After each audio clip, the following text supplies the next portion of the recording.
Salut tout le monde, très urgent. Que l'Algérie vient d'abandonner Imam Dicko en plein vol.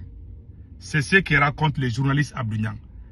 Que l'Algérie a négocié avec le Mali, mais que l'Algérie vient d'abandonner Imam Dicko. L'Algérie a-t-elle trahi Imam Dicko, oui ou non? Je vous laisse d'abord écouter le journaliste Abdou-Niang et après on va donner des explications. Voilà, écoutons.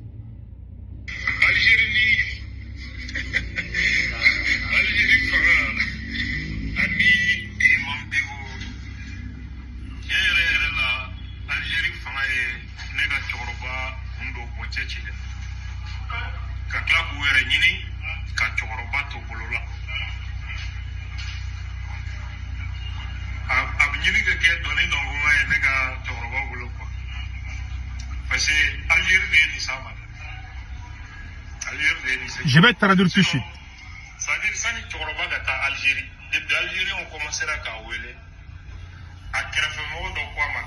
Ça c'est faux. Et il dit que l'Algérie se cherchait. Voilà pourquoi l'Algérie a fait la paix avec le Mali. Voilà des gens, des propagandes, des mensonges comme ça. Il ne sait même pas comment l'Algérie et le Mali se sont réconciliés. C'est Assimi lui-même qui a appelé le président algérien. Ça, c'est une vérité. Personne ne peut contester. Je le dis parce que je sais que c'est vrai. Il dit qu'il n'y a rien entre Imam. Il n'y a aucun problème entre Imam Dicko et l'Algérie. L'Algérie n'est pas comme le Mali où on trahit ses collaborateurs. Non. On peut dire que l'Algérie n'est pas bonne, ou bien l'Algérie est bonne, ou l'Algérie a fait... Mais les gens là, les groupes armés là, les terroristes qui sont contre le Mali là, l'Algérie ne va jamais les lâcher à cause de nous. Un. Imam Dicko est protégé par le service secret algérien. Troisièmement, en novembre, entre octobre et novembre 2025, Assimi Goïta a envoyé une délégation en Algérie pour demander pardon à Imam Dicko de revenir. Imam Dicko a dit niet. Vous savez pourquoi Imam Dicko n'est pas au Mali? Je vais vous expliquer. Beaucoup de gens pensent que Imam Dicko est bloqué en Algérie. Ah, Assimi Goïta veut lui couper la tête. Tout n'est pas ça. Imam Dicko a échappé à une tentative d'empoisonnement. Qui voulait empoisonner Imam Dicko? Et c'est Assimi Goïta ou ses collaborateurs ou qui? C'est le service secret algérien qui a sauvé Imam Dicko. Cette affaire de Imam Dicko est très profonde. Ce n'est pas la première fois que Imam Dicko est parti en Algérie pour les fêtes. Ce n'est ni la première fois ni la deuxième fois. Il y a même le Mali même envoyé des délégations. Quand Imam Dicko est parti, ils ont tenté de faire la même chose même avec Dr Choguel Kokalamaga. Quand ils sont contre toi, ils créent une occasion pour salir ton nom. C'est-à-dire qu'ils cherchent une occasion pour salir ton nom. Surtout quand tu es influent. Il n'y a pas plus égoïste qu'un militaire au pouvoir. Quand tu es influent, ils cherchent à te rabaisser pour qu'ils soient devant. Tous ceux qui sont influents, ils sont contre. Le pouvoir militaire est contre. On a vu les cas de Dr Kindo et Capitaine Ibe. Malheureusement, Capitaine Ibe a échoué à convaincre les Burkinabés contre Dr Kindo. Quand il dit à bas la France, tout le monde applaudit. Mais quand Capitaine a commencé à dénigrer Dr Kindo là, même les Ouaïens qui sont au revoir là n'ont pas accepté cela. Dans la vie là, quand on a le pouvoir, on ne doit pas penser qu'on est intouchable ou inattaquable. Il faut limiter les choses. Il ne faut pas dépasser les bornes. Imam Dicko, ils ont dit beaucoup de choses sur Imam Dicko là. C'est faux, hein. Je vous dis ça aujourd'hui. Ils ont dit que Imam Dicko, c'est Imam Dicko qui est en train d'attaquer le Mali. Vous êtes sortis. Je m'adresse, ce que le journaliste Abdou-Niang a dit là, c'est faux, hein. Le journaliste Abdou-Niang dit que Imam Dicko est parti en Algérie, que l'Algérie l'a abandonné. C'est ce qu'il disait en Bambara. Ça, c'est pas vrai. Ça, c'est faux. Troisième mois, Imam Dicko est en Algérie et il est gardé par les services secrets algériens.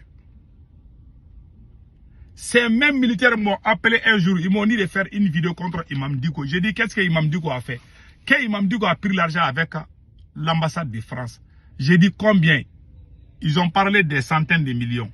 J'ai dit, vous avez des preuves? Ils disent non, que moi je n'ai qu'à faire la vidéo. Qu'après, ils vont me donner. J'ai dit non, je ne vais jamais sortir, mentir devant tout le monde. J'ai discuté ça avec ces mêmes militaires. Pourquoi ils ne peuvent pas travailler avec moi? Parce qu'ils veulent te pousser à dire des choses. Ils pensent que nous sommes leurs esclaves. Ils vont t'appeler, ils te disent de faire quelque chose, toi tu le fais. Si toi tu contestes, ça c'est une déclaration de guerre. C'est pour cela, moi, ça sera la dernière fois que moi je vais soutenir un militaire pour toi. Ils sont sauvages. Ils sont impolis, mal éduqués. Même quand tu as cheveux, même si tous tes cheveux là sont blancs comme coton là, ils ne vont pas te respecter. Il y a des bons militaires, mais ces militaires là ne sont pas polis. Ils ne sont pas du tout polis, ils sont arrogants et impolis. Ils m'ont appelé, ils m'ont poussé contre Imam Dicko. Ils m'ont dit que Imam Dicko a pris l'argent des centaines de millions avec l'ambassade de France. J'ai dit, où sont les photos? Il dit, non, toi, tu es trop compliqué, il faut sortir, c'est urgent. Ça, ils sont venus m'appeler, non, c'est qu'il faut sortir, qu'est-ce que tu fais maintenant? J'ai dit, oui, oui, moi-même, je suis allé me caravater là, j'étais pressé. Ils m'ont appelé, ces mêmes militaires, moi, je les connais. Ça veut dire que moi, je parle, ils sont fâchés, parce qu'on se connaît. Moi, je ne vais pas tout dire sur les réseaux sociaux, parce que dans la vie, là, quand vous êtes ensemble, on ne doit pas tout. Mais c'est qui menace même le pays, là. C'est ça de ce cas-là. Moi, je ne vais pas garder ça. Je vais dire ça pour que les gens ne tombent pas dans les mêmes pièges que moi. Moi, j'ai évité de justesse. Si j'étais ignorant et bête là, j'allais être avec ces mêmes militaires. Mais je préfère mourir pauvre que de vendre ma dignité. Si moi, je voulais l'argent, j'allais gagner d'abord avec la France. Avant même ces militaires-là. Ce que la France peut me donner, ces militaires ne peuvent pas me donner. Mais moi, mon combat n'est pas l'argent. Mon combat, c'est la dignité. Moi, j'ai fait un combat pour qu'un jour, les gens disent que lui, là, il sait combattre. C'est pour ça que moi, je ne cherche pas l'argent. Parce que tu vas mourir, quelqu'un d'autre va bouffer ton argent. Mais ta dignité, là, personne ne va prendre ta dignité après ta mort. Tu vas aller dans ta tombe avec ta dignité. Donc, cette histoire-là, ce que Abdou Niang vient de dire là, c'est pas vrai, c'est faux. L'Algérie n'est pas comme le Mali. Comme Assimi Goïta trahit toujours ses collaborateurs et il pense que l'Algérie aussi a déjà trahi. L'Algérie ne fonctionne pas comme ça. L'Algérie est une puissance militaire parce que l'Algérie soutient tous les gens qui sont avec eux là, ils les soutiennent. Voilà pourquoi ils sont puissants. Vous êtes faibles parce que vous êtes des traîtres. Même Dieu là, ces gens là même pensent qu'ils peuvent trahir même Dieu. Donc c'est pas la même chose. C'est ce que moi je voulais expliquer.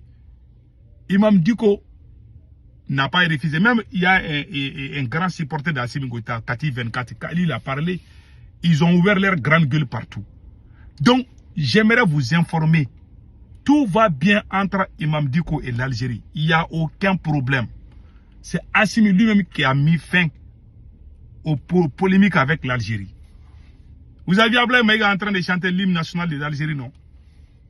Tout ça là, parce que ils ont perdu Kidal. Il ne faut pas venir nous chauffer les tympans. Ah, l'Algérie est avec nous. Si l'Algérie est avec vous, là, il faut aller à Kidal. Si vous êtes garçon là, partez à Kidal. C'est ce jour-là que vous allez savoir que l'Algérie est là. Ça, c'est clair. Les gens qui sont en train de manger à Kidal là, ils sont entre Kidal et l'Algérie. Tout le monde le sait. Donc, il ne faut pas venir nous chauffer les tympans. Le Mali a fait la paix avec l'Algérie. Point final. Maintenant, on commence à travailler. Mais les commentaires, même les Algériens ne parlent plus de ça. Voilà les problèmes de l'homme. Nous, les peaux noires, là, on est les plus maudits sur cette terre. L'Algérie a fait la paix avec le Mali. L'Algérie est en train d'avancer. l'Algérie a même oublié. Mais vous êtes là matin, midi, soir, vous fabriquez des mensonges. Au lieu de travailler, au lieu d'avoir des propositions, ce qui est bien pour le pays, ils sont là à dénigrer les gens. Mentir contre les gens, ternir l'image des gens. Cela va vous donner quoi? Ah, l'homme noir est méchant, hein? Très méchant. Que Dieu bénisse l'Afrique.